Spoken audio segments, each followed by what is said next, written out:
Radhe Radhe. Hi friends, welcome back to my daily blog channel lifestyle ও মৌদিতা। কেমন আছো তোমরা সবাই? আশা করছি সবাই খুব সুস্থ আছো, ভালো আছো, আমরাও খুব ভালো আছি। তো আজকে একদম ভিন্ন রকম একটা কাটিং অ্যান্ড স্টিচিংয়ের ভিডিও নিয়ে তোমাদের সাথে হাজির হয়েছি। আজকে আমি তোমাদের সাথে প্লাজো কাটিং শেয়ার করব। এটা মানে একদম সিম্পল প্লাজো ডিজাইন হবে। তো তোমরা তো ফার্স্টে দেখেই নিলে খানিকটা ট্রাউজার টাইপের হবে। তো সেটাই আমি তোমাদের সাথে শেয়ার করব। এখানে দেখো আমি কাপড়টাকে 4টা ফোল্ড করে নিয়েছি, আর প্লাজোর যে লেন্থটা হবে সেটা 34 ইঞ্চ দেখিয়ে নিয়েছি তোমাদের সাথে। আর কোমরটা এই যে আমি এখানে নিয়ে নিচ্ছি, এটাও তোমাদের সাথে আমি শেয়ার করে দিচ্ছি, এই যে 9.5 ইঞ্চ। তো এবার দেখো আমি ওপর থেকে 11 ইঞ্চে একটা দাগ দিলাম, তো লম্বালম্বি করে। তো 11 ইঞ্চে আমি একটা দাগ দিয়ে দিচ্ছি এবং সোজা করে একটা মানে দাগ দিয়ে নিলাম। এরপর এই লম্বালম্বি করেও আরও একটা দাগ দিয়ে দিলাম। এবার এখানে একটু আর্মহোলের মতন যে শেপটা হয়, রাউন্ড শেপটা দিয়ে দিচ্ছি। তো হয়ে গেছে দেওয়া। এবারে আমি নিচের দিকে বটম পার্টটা দেখো 8.5 ইঞ্চে একটা দাগ দিলাম সোজাসুজিভাবে। এবার ওই ওপরে যে দাগটা দিয়েছিলাম কোমরের কাছ থেকে একদম নিচের যে পায়ের যে লেন্থে যে দাগটা দিয়েছি, ওই দাগ পর্যন্ত আমি লম্বালম্বি করে মিলিয়ে নিলাম। এবার এটাকে দেখো আমি কাটিং করব। তো যেই মার্কিং করেছি সেই মার্কিং বরাবরই কিন্তু আমি কাটিংটা করে নিচ্ছি। তো কাটিং করা একটুখানি হয়ে গেছে, আর একটু হয়ে গেলেই আমার পুরো প্লাজো কাটিংটা কমপ্লিট হয়ে যাবে। এই যে দেখতে পারছো, এই যে কাটিংটা অলরেডি আমার ডান। তো এবারে আমি কি করি তোমরা দেখে নাও। এর অনেক দিন আগে আমি তোমাদের সাথে একটা আংরাখা ড্রেস শেয়ার করেছিলাম, তো সেই ড্রেসেরই প্যান্ট ছিল এটা। তো তখন শেয়ার করা হয়ে ওঠেনি, আমি ভাবলাম এখন তোমাদের সাথে শেয়ার করে নেওয়া যাক। তো কাপড়টাকে দেখো আমি এইভাবে আবার ফোল্ড করলাম, মানে একটাই ফোল্ড করছি। করার পর আবারও এক সাইডে, যেহেতু দুটো পার্ট বেরিয়েছে, দুটো পার্টই আমি তোমাদের সাথে ফোল্ড করে দেখিয়ে নিচ্ছি। তো এইবার কোন কোন পার্ট জয়েন্ট করব সেটা তোমরা ভালো করে লক্ষ্য করে নাও। এই যে ওপর দিয়ে নিলাম। এবার দেখো আমি এক সাইড করে আগে জয়েন্ট করে নেব। এই যে যেই পার্টটা আমি আঙুল দিয়ে দেখিয়েছিলাম সেই পার্টটা আমি জয়েন্ট করে নিচ্ছি, আর এরপর উল্টো দিকে ঘুরিয়ে নিয়ে আবার যে এক সাইড রয়েছে সেটাও আমি এই যে জয়েন্ট করে নেব, এই যে এইভাবে। তো প্লাজো কাটিং এবং স্টিচিং একদমই মানে সহজ পদ্ধতি। তোমরা যারা বাড়িতে বসে নিজেরাই প্লাজো কাটিং করতে চাও, তোমরা এই ভিডিও দেখে অবশ্যই ট্রাই করতে পারো। আশা করি তোমরা ভালো রেজাল্ট পাবে। তো এবার ফুল প্লাজো মানে স্কার্ট প্লাজোর একটা কাটিং রয়েছে, হাফ প্লাজো, তারপরে একদম এটা বা এখন যে অ্যাঙ্কেল প্যান্টগুলো হয় সেটা, সবটার মাপ আলাদা। কিন্তু তোমরা যদি চাও কমেন্ট করে বলো, তাহলে আমি বিভিন্ন ধরনের প্লাজো ডিজাইন তোমাদের সাথে শেয়ার করব। তোমরা যদি দেখতে চাও অবশ্যই সেটা কমেন্ট করে জানিও। তো এরপরে দেখো আমি পায়ের দিকটা আগে সোজা করে নিচ্ছি।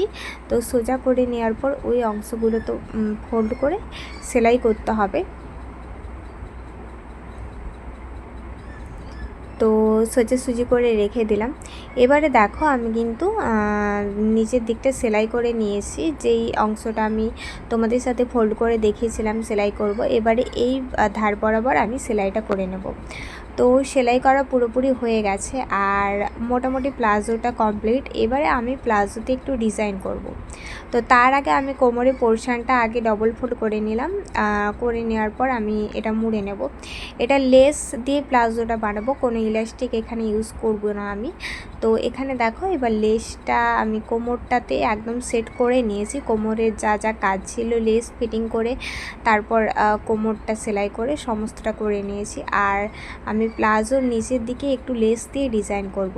তার জন্য এখানে দেখো একটা এক্সট্রা কাপড় আমি নিয়ে নিয়েছি, যেটা প্লাজোর ফেব্রিক ছিল। সেই কাপড়টা নিয়ে আমি নিচের দিকটা আমি মুড়ে নিচ্ছি, ডবল ফোল্ড করে সেলাই করে নিচ্ছি আগে।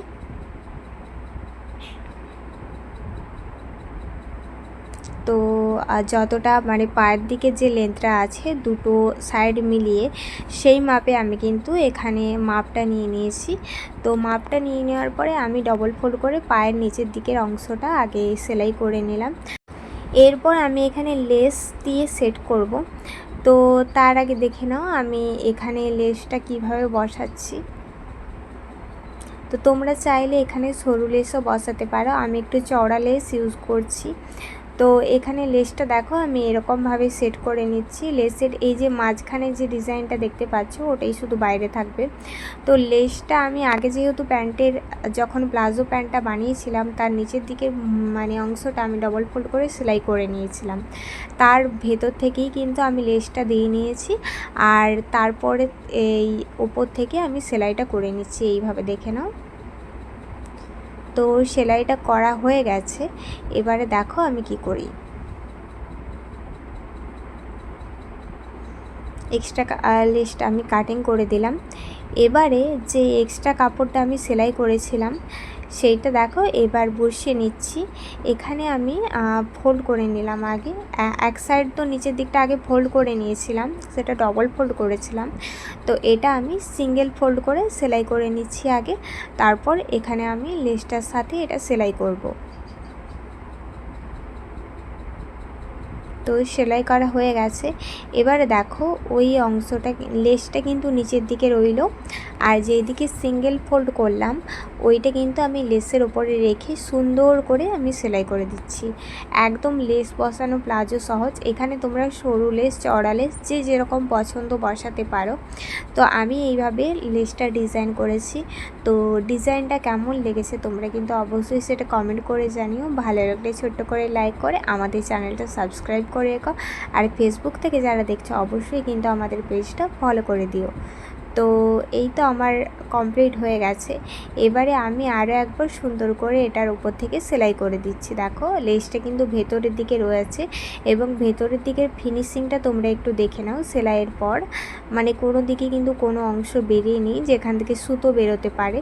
তো সুন্দর করে ওপরের দিকটা এবং নিচের দিকটা আমি সেলাই করে নিচ্ছি।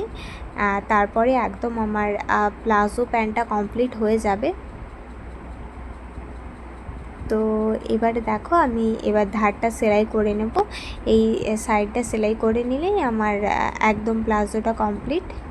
এই যেই সাইডটা খোলা অবস্থাতে ছিল এই যে ওই অবস্থাটা ভালো করে তোমাদেরকে এই লেসটা দেখিয়ে নিচ্ছি।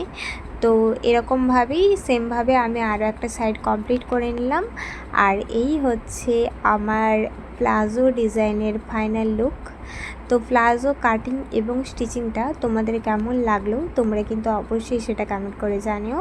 আর এরকম যদি তোমরা প্লাজো কাটিং এবং স্টিচিং দেখতে চাও তো কীরকম সাইজের বা কীরকম ধরনের কীরকম টাইপ চাচ্ছ সেটা অবশ্যই কিন্তু তোমরা কমেন্ট করে জানিও। তো আজকের ভিডিও এই পর্যন্ত রাখছি। রাধে রাধে, হরে কৃষ্ণ।